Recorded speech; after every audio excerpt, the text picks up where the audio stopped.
When the Pharisees heard he had silenced the Sadducees, they gathered together, and one of them a lawyer. Now that doesn't mean a lawyer like Mark Hawley. That means someone who was a learned scholar of the Torah, the Mosaic law. And so this lawyer asked him a question. Teacher, which commandment is the greatest? Jesus said, you shall love the Lord your God, and this is quoting Deuteronomy 6, verse 5. Hear, O Israel, the Lord your God is one, and you shall love the Lord your God with all your heart and your soul and your might. Jesus said, you shall love the Lord your God with all your heart and with all your soul and with all your mind. You know, sometimes when words get translated from one language to another, they come out a little differently. And then Jesus said, this is the greatest and first commandment, and the second one is just like it. You shall love your neighbor as yourself. On these two commandments hang all the law and the prophets. Love with your heart, your soul, and your mind. Those aren't separate components of your identity. It's not that you have a soul and a mind and a heart. The point here is to say, love the Lord your God with everything. It's saying the same thing 3 different times. In fact, back in Deuteronomy, what it really says is, love the Lord your God with all your mass. Every ounce of it. Bring it all. Be all in. Now, the word for love in this verse is a special word. You've probably heard before that in Greek there are 3 words for love. One is eros, biological love. That's not the word here. Another is philos, like Philadelphia. That's social love. Love of people and others. That's not the word here. The word here is agape. Agape. Agape is total love. Agape is immersion love. It is overflowing, overwhelming, unconditional. Mind, body, soul, heart, strength, all in, nothing held back love. Love as an end in itself. Love not looking to gain a thing. Love that just gives because it can't help it. And this kind of agape love never runs out. It's like in the story of Elijah, there was a jug of oil that never was empty. It's like the story of Jesus feeding the multitudes, and those baskets at the end were still full. Agape love, no matter how much you give, keeps getting refilled. There's a beautiful verse in Romans. God's love has been poured out into our hearts. That's agape love.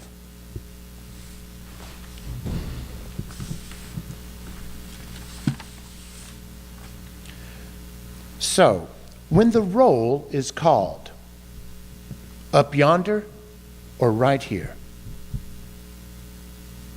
and the angelic sergeant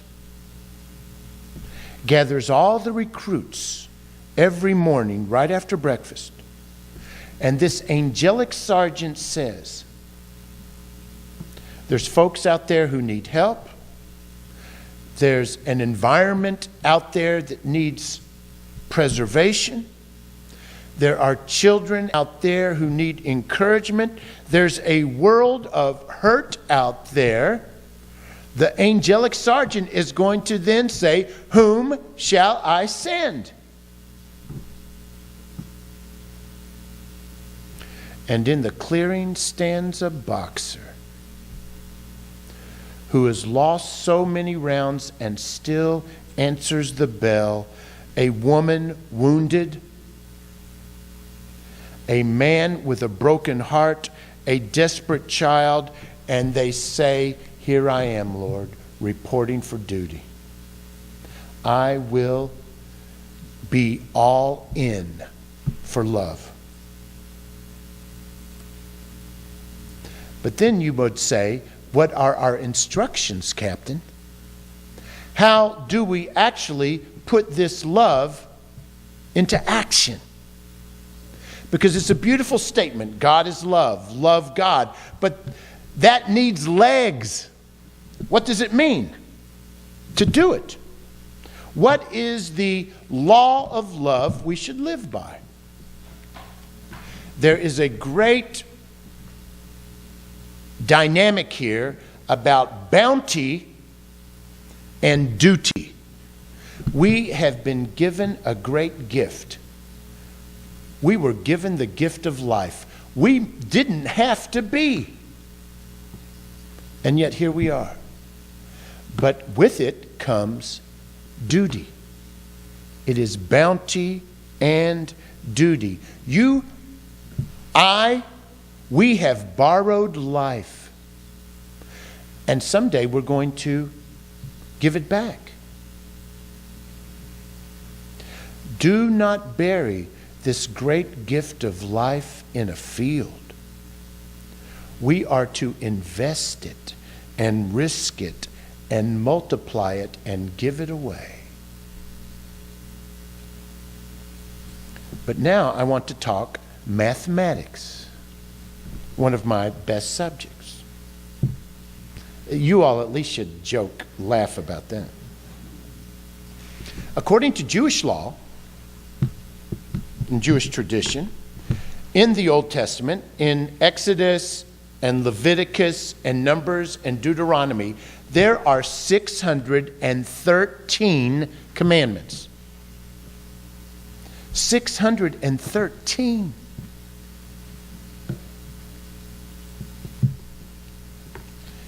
That's why the Pharisee, the lawyer, the specialist in Jewish law can come to Jesus and say, all right, buddy, you seem to be a good teacher. What's the greatest? Because 613. You may be too young to remember. You may have been too young to remember this, Esther, but you were down in Alabama when you were a child. And we drove by peanut fields. In this peanut field of 613 laws, this maze of vines and leaves, this vast network of thou shalt nots, what's the truth in a nutshell? Well, there was an ongoing debate among the great lawyers, the teachers of Israel, playing with these numbers, seeking to reduce them. You know how you can reduce numbers and not lose value? 6/12 is the same as 3/6. And that's the same as 1/2. You reduce the numbers, but you haven't lost any value. And that's what these rabbis were doing. How can we boil it down, but not lose the truth of law? Well, of course, we know the most famous way to do this was they issued the law in the form of 10 commandments, because you have 10 fingers and you could remember them.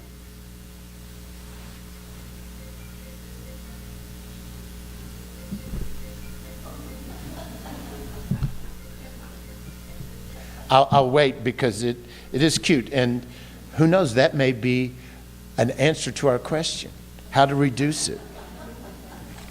No sweat, man. Well, here's some of the terms of this debate. It turns out this moment in Jesus' life, recorded in Matthew, is not the only time this debate happened.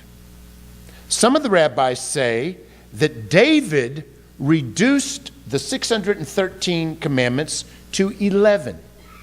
David reduced them to 11 because it says in Psalms 15, those who walk blamelessly, do what is right, speak the truth from their heart, do not slander, do no evil to their friends, don't get in an argument with their neighbors, who do not despise the wicked, who honor those who fear the Lord, who stand by their word even when it hurts, who don't lend money at interest, and who don't take a bribe.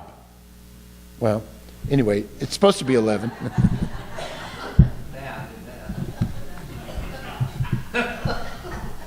It says in that psalm that those who do those things shall never be moved. One rabbi said, but Isaiah reduced it to 6. This is Isaiah 33. Walk in righteousness, speak uprightly, despise dishonest gain, shake your hands from ever receiving a bribe, stop your ears when people talk about bloodshed, and shut your eyes so you are not a witness to evil. That's 6. One rabbi said, but Micah reduced it to 3. 613 to 3.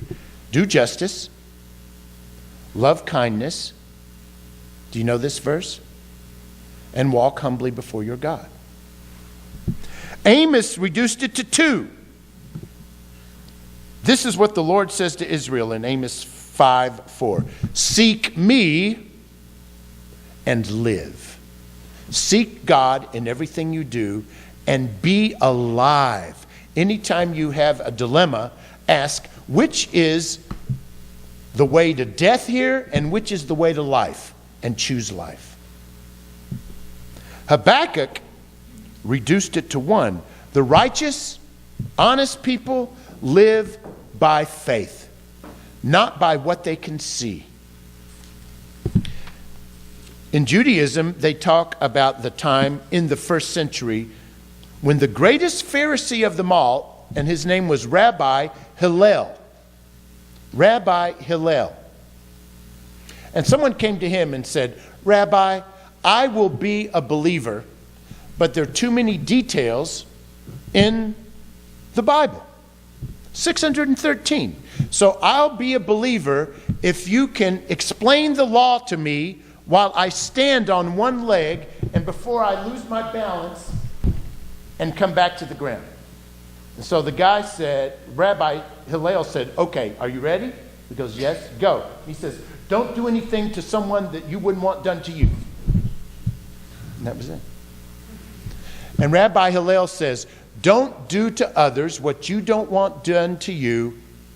That's the whole of Torah. The rest is just commentary.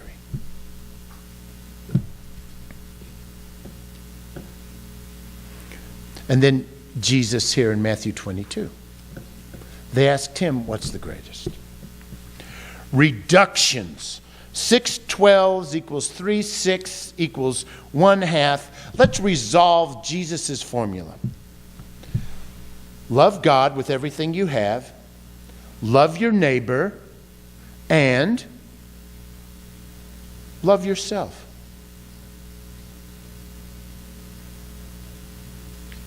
You know, you are third in this, but third place still gets a bronze. Because as 1 John says, the love of God is inseparable from the love of others.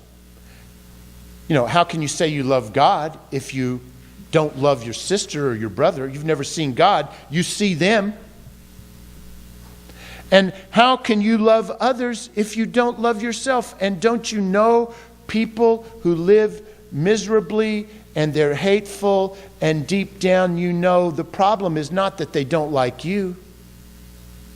The problem is they don't like themselves. And Rabbi Hillel again said, if I'm not for others, who am I? But if I'm not for myself, who else is going to be for me?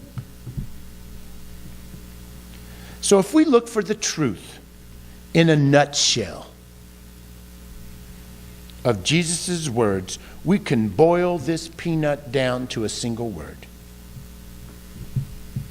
love.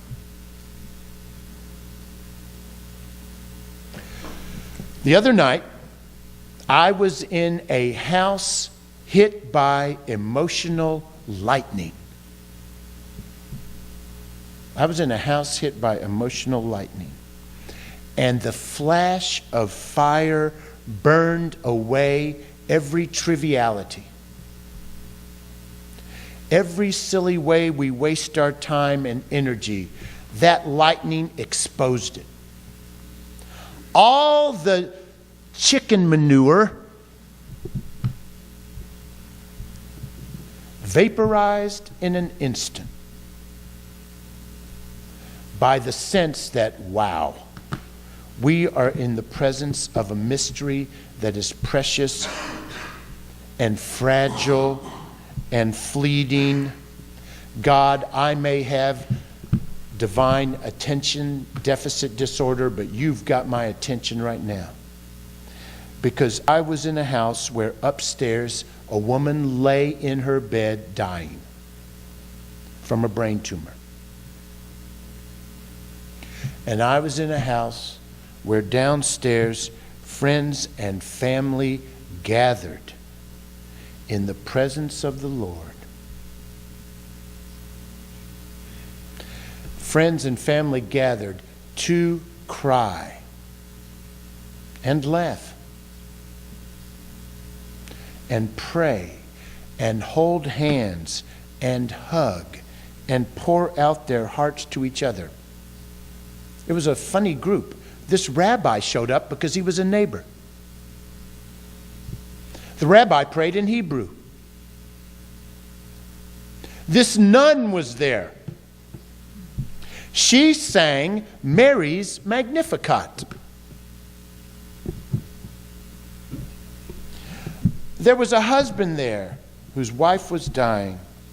A husband who spends his life measuring his words and getting the facts straight and speaking in complete sentences. And that night he stopped worrying about grammar and he stammered a cry from his heart. Just another house on the street became a tabernacle that night, a temple, a sanctuary. And that was just Tuesday night. And there are such temples and sanctuaries and tabernacles all around us. Imagine a cartoon or an I Love Lucy episode